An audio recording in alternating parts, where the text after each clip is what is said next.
This is Abu Jiran camp just before everyone left. The displaced people living here had to flee, leaving behind their few remaining possessions. And they all left because over a period of 5 days, the whole area was bombed very heavily. So the camps full of IDPs plus the city of As-Safira itself was under heavy bombardment for 5 days. And pretty much every member of the population had to leave, those that weren't injured.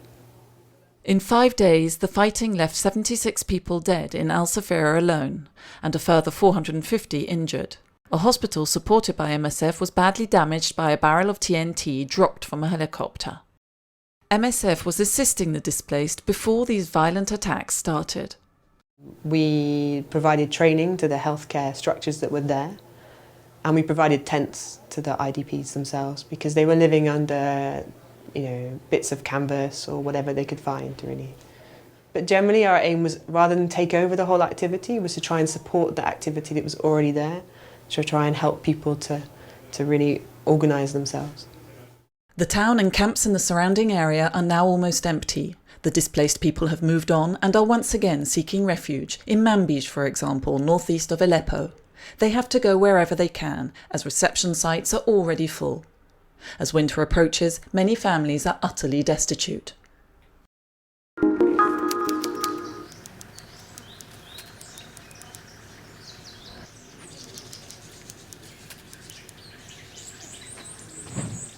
This scene is all too common in countless villages throughout Central African Republic. Homes burned down and inhabitants hiding in the bush. In Bosongoa, in the north of the country, 28,000 people have sought refuge at the Catholic mission compound. All have fled the violence of armed groups. The violence erupted all of a sudden. They took our cattle and they killed my father.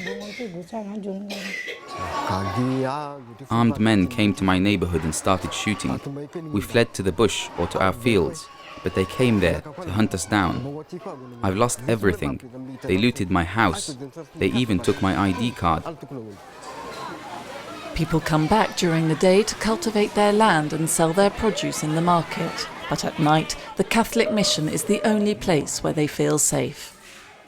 The current situation in and around Bosongoa is very tense. Any small incident could result in bigger violence. MSF is currently working in 10 towns in the country. The teams are concerned for people who have fled into the bush and have no access to humanitarian aid. For the time being, they are left to fend for themselves.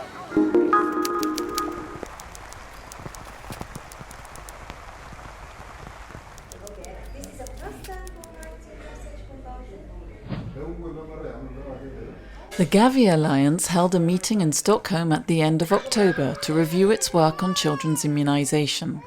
While there is undeniable progress, much still has to be done. Over 22 million children still have no access to routine immunisation. 10 years ago, we were able to vaccinate in routine immunisation against 6 vaccine-preventable diseases, and it cost about $1.30. Today, we can vaccinate against a dozen or so vaccine-preventable diseases, but a full course of vaccines will cost about $40. So the challenge is to facilitate access to vaccines at a reduced price for all actors, including humanitarian organisations.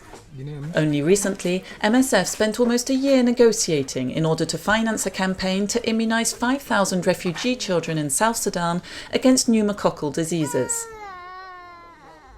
But price is not the only issue. Maintaining a continuous cold chain in countries with frequent electricity outages and where temperatures easily exceed 40 degrees makes setting up immunisation campaigns significantly more difficult.